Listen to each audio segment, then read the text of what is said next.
카말라 해리스 새 민주당 대통령 후보를 공식 지명하는 대관식이 대의원들의 롤콜 투표로 개막됐습니다. 9월 미 기준금리 인하가 가시화되면서 모기지 이자율이 떨어져 주택시장의 해빈과 활성화가 현실화될지 예의주시되고 있습니다. 현재 확산하고 있는 코로나 변이 바이러스 KP3에 대한 미 질병통제예방센터의 지침을 알아봤습니다. 피부암 중에 가장 위험성이 높다고 알려진 흑색종 발병 사례가 증가하고 있는 것으로 나타났습니다. 미 연방교통부는 항공기 탑승객 중 부모와 13세 이하 자녀들에게는 추가 비용을 부과하지 않고 옆좌석에 배치하도록 하는 새 규정을 발표했습니다. 시청자 여러분 안녕하십니까? 워싱턴 뉴스 투데이입니다. 카말라 해리스 부통령을 새 민주당 대통령 후보로 지명하는 대관식이 대의원들의 롤콜 투표로 개막됐습니다. 해리스 후보는 민주당 약속 대의원 3,952명으로부터 거의 지지를 받고 있어 매직 넘버인 1,976명을 손쉽게 넘어설 것으로 확실시되고 있습니다. 해리스 후보는 오는 5일 이전에 민주당 대통령 후보로 지명되고 부통령 후보도 발표할 것으로 보여 미국 최초의 흑인 아시아계 여성 대통령 후보라는 새 역사 쓰기에 본격 나서고 있습니다. 한면택 기자가 보도합니다. 카말라 해리스 민주당 대통령 후보가 미 역사상 최초의 흑인 아시아계 여성 대통령 후보로 등극하고 47대 대통령까지 되는 새 역사 쓰기를 위해 출정하고 있습니다. 카말라 해리스 후보는 8월 1일부터 시작돼 5일까지 실시되는 민주당 대의원들의 온라인 화상 롤콜 투표를 통해 새 민주당 대통령 후보로 공식 지명됩니다. Vice President Harris received nominations from 99% of the delegates. Almost every single delegate nominated her tells you how excited people are about her candidacy heading into the convention this. 민주당의 약속 대의원 3,952명 중에 과반인 1,976명에 도달하면 되는데 다른 도전자들이 없어 거의 전부 지지를 서명하고 있기 때문에 해리스 후보는 5일 이전에 민주당 대통령 후보 지명을 확정하게 됩니다. 해리스 후보는 새 민주당 대통령 후보로 공식 지명된 후에 5일까지 자신의 러닝메이트, 즉 부통령 후보를 최종 낙점해 발표할 것으로 예고하고 있습니다. 표 모기를 고려할 민주당 부통령 후보라는 경합지 중에 최대 표밭인 펜실베니아의 조시 샤피로 주지사와 접경지이자 서부 경합지인 애리조나 대표인 마크 켈리 연방상원의원 등이 유력하게 거명되고 있습니다. 해리스 후보와 새 러닝메이트는 6일부터 필라델피아를 시작으로 격전지들을 함께 돌면서 본격적인 선거전에 돌입합니다. 카말라 해리스 민주당 대통령 후보는 도널드 트럼프 공화당 대통령 후보가 자신의 흑인 정체성까지 의문을 제기하며 공격한 데 대해 트럼프는 분열적인 구태쇼를 계속하고 있다며 미국민들은 거짓과 적대, 분노와 분열을 말하기보다는 다양성을 이해하는 더 나은 지도자를 선택할 자격이 있다고 반격하고 있습니다. And it was the same old show. The divisiveness and the disrespect. And let me just say, the American people deserve better. 이 앞서 트럼프 공화당 대통령 후보는 흑인 저널리스트로부터 초대받은 자리에서 첫 질문부터 격앙된 반응을 보이며 카말라는 흑인으로 주장한 지 몇 년 안 된 것 같다며 나는 그녀가 그때까지 흑인인지 잘 몰랐었다고 그녀의 정체성까지 의심하며 공격했습니다. She was always of Indian heritage and she was only promoting Indian heritage. I didn't know she was black until a number of years ago when she happened to turn black and now she wants to be known as black. So I don't know, is she Indian or is she black? 오바마의 미국 시민권의 의혹을 제기했던 트럼프 전 대통령이 해리스 후보의 흑인 정체성까지 의문을 제기했다가 오히려 역풍을 맞고 있다고 미 언론들은 지적했습니다.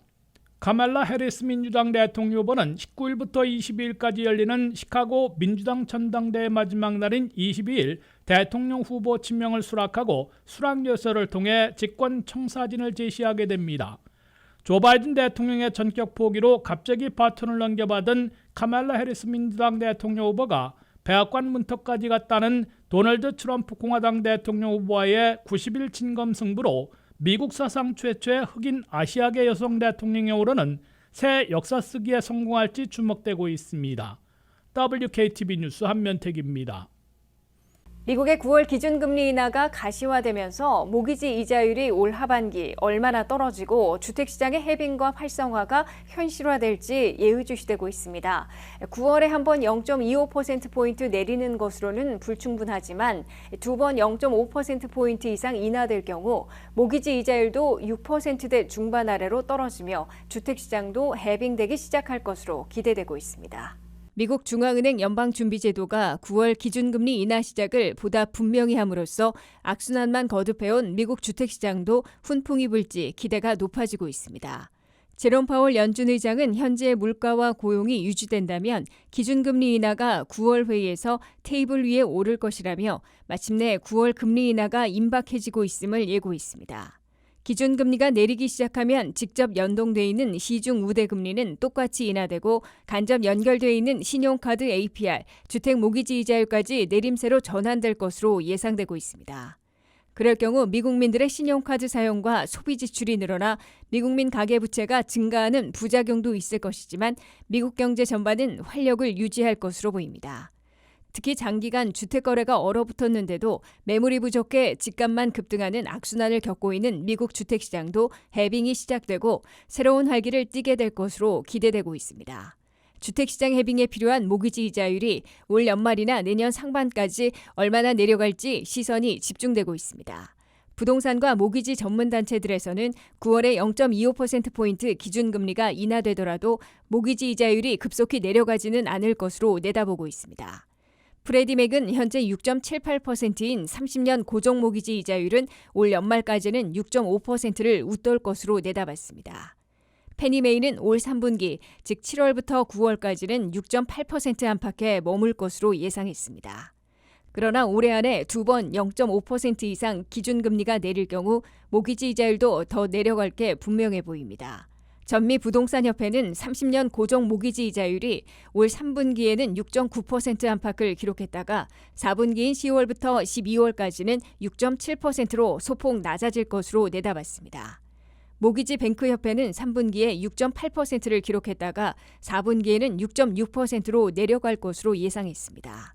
연준은 9월에 기준금리 인하를 시작하고 잘하면 11월 7일과 12월 18일까지 3연속으로 내리거나 적어도 9월과 12월 두 번은 인하할 가능성이 있는 것으로 다수의 경제 분석가들과 투자자들은 예측하고 있습니다. 특히 9월부터 내년 말까지 1년 반 동안에는 기준금리를 최소 3번 0.75%포인트 또는 1%포인트 인하할 가능성이 거론되고 있습니다. 이에 따라 모기지 이자율이 아직 덜 내렸을 때에도 자신들이 원하는 주택을 구하기 위해 먼저 매물로 내놓고 새 집의 높은 모기지 이자율은 추가 하락 시 재용제한다는 계획으로 기존 주택 소유자들의 매물도 늘어나 주택 거래가 다시 늘어나는 대신 집값은 안정되기 시작할 것으로 전문가들은 기대하고 있습니다. 올여름 코로나19 변이 바이러스가 확산하고 있는데요. 주로 오미크론의 하위 변종인 KP3와 KP1.1 등 K 하위 변이가 유행을 주도하고 있습니다. 오미크론 하위 변종인 만큼 증상도 기존 오미크론 계통과 유사하다고 합니다. 중증도는 높지 않지만 확산세가 증가해 미 질병통제예방센터는 이에 대한 코비드 지침을 발표했습니다. 안혜린 기자가 보도합니다. 코비드는 여전히 우리 사이에 확산되고 있고 몸이 아플 때 취해야 할 조치에 대한 기본 조언은 변하지 않았지만 아플 경우와 새로운 백신에 대한 CDC에서 지시하는 사항은 다음과 같습니다. CDC의 새로운 지침은 코로나19 검사 결과보다는 증상이 있거나 몸이 아픈 동안 무엇을 해야 하는지에 초점을 맞추고 있습니다. 그러나 치료 방법은 바이러스에 따라 달라지므로 코로나19, 독감 또는 RSV로 인한 합병증을 포함하여 호흡기 바이러스에 걸릴 위험이 더 높은 경우 검사를 받고 진료를 받는 것이 좋습니다. 50대 이상의 성인이거나 심장질환, 고혈압, 천식, 당뇨병 등의 만성질환이 있는 경우 항바이러스제를 복용할 자격 요건이 됩니다. 이는 질병의 중증도를 낮추고 입원 위험을 줄입니다. 테스트와 치료, 약물이 효과를 발휘하려면 증상이 발생한 후 며칠 이내에 항바이러스제를 복용하는 것이 중요합니다. CDC는 코비드에 걸렸거나 의심될 때 호흡기 바이러스의 확산을 예방하기 위한 일반 지침을 따르라고 권고했습니다. 검사 결과 여부와 상관없이 몸이 아플 땐 집에 머무르고 다른 사람들과 떨어져 있어야 합니다. 증상이 전반적으로 호전되기 시작한 지 24시간이 지났고 열이 난 지 24시간이 지났다면 정상적인 활동으로 돌아갈 수 있다고 CDC는 밝혔습니다. 그런 다음 증상이 개선된 후 5일 동안 추가 예방 조치로 마스크를 착용하거나 코비드 또는 기타 호흡기 바이러스로 인해 중병에 걸릴 위험이 더 높은 사람 근처에 있지 않아야 합니다. 코로나 백신은 독감 백신과 같이 유행되는 모든 종류의 바이러스를 표적으로 삼기 위해 매년 공식 업데이트됩니다. FDA의 정보에 따르면 새로운 종류의 코로나19에 대한 백신은 올 가을 출시될 것으로 예상되고 있습니다. 연령과 면역력 저하 여부에 따라 달라지는 지침에 따라 최신 코로나19 추가 접종이나 백신을 확인할 수 있습니다. 코로나19 백신 비용은 더 이상 연방정부에서 부담하지 않습니다. 브릿지 액세스 프로그램은 건강보험이 없는 사람들에게 무료로 코로나19 백신을 제공하지만 이 프로그램은 2024년 8월에 종료될 예정입니다. WKTV 뉴스 안혜린입니다. 피부암 중에 가장 위험성이 높다고 알려진 흑색종 발병이 계속해서 늘고 있습니다. 흑색종은 피부암의 약 1%를 차지할 정도로 흔하지는 않지만 최근 미국 암협회가 올해 10만 건이 넘는 흑색종이 진단될 것이란 추정을 내놓을 정도로 발병 사례가 급증하고 있다고 합니다. 자세한 내용 김미연 기자가 보도합니다. 흑색종은 멜라닌 세포가 통제불능적으로 성장하기 시작할 때 발생하는 일종의 피부암입니다. 흑색종은 다른 유형의 피부암보다 훨씬 덜 흔합니다. 하지만 일찍 발견하여 치료하지 않으면 신체의 다른 부위로 퍼질 가능성이 크기 때문에 더 위험합니다. 흑색종은 피부의 어느 곳에서나 시작될 수 있지만 피부색이 밝은 사람의 경우, 남성의 경우 몸통에서, 여성의 경우 다리에서 시작될 가능성이 더 높습니다. 목과 얼굴이 가장 흔한 부위지만 눈, 코, 입, 목 또는 항문 내부에 생길 수도 있습니다. 또한 피부색이 어두운 사람들은 이런 흔한 부위에 흑색종이 생길 위험이 낮습니다. 미국 암협회에 따르면 흑색종은 피부암의 약 1%에 불과하지만 피부암으로 인한 사망의 대부분을 차지하며 자외선 노출이 주요 위험 요인으로 지적되고 있습니다. 또한 2024년에 약 10만여 건의 새로운 흑색종 사례가 진단될 것으로 추정된다고 밝혔습니다. 피부암은 미국에서 가장 흔하게 진단되는 암으로 악시오스의 티나 리드에 따르면 2015년부터 2019년까지 매년 신규 발병률이 2%에서 3% 증가했습니다. 일리노이주 공중보건부에 따르면 흑색종은 이 주에서 암 사망 원인 중 19위를 차지했습니다. 노스웨스턴의 흑색종 전문가인 제니퍼 최는 흑색종에 대한 인식이 높아져 검진이 늘었고 그래서 더 많은 병을 발견하고 있다고 말했습니다. 보통 흑색종을 진단하는 경우 대부분 60세 이상의 백인 남성이지만 최근 햇빛 노출로 인해 기저세포 피부암이 생긴 16세의 어린 환자도 진료했다고 덧붙였습니다. 흑색종을 방지하기 위해서는 일정 시간마다 자외선 차단제를 바르고 챙이 넓은 모자, 자외선 차단 의류, 선글라스를 착용해야 합니다. 또한 새로운 피부 증상이 나타나면 주치의와 상담해야 합니다. 엘라베마 버밍엄 대학 피부과 부교수인 로렌 콜 박사는 자외선 차단제가 피부 보호의 첫 번째 단계라고 말하며 모든 개인이 피부과 의사의 정기검진을 받을 것을 권장했습니다. 또한 67세가 되면 4명 중 1명이 피부암에 걸릴 것이라며 20대와 30대라도 상당한 햇빛 노출이 있었다면 검사를 받아야 한다고 전했습니다. WKTV 뉴스 김미현입니다. 미국에서는 앞으로 항공사들이 부모와 13세 이하 자녀들에게는 추가 비용을 부과하지 않고 옆좌석에 배치하도록 의무화됩니다.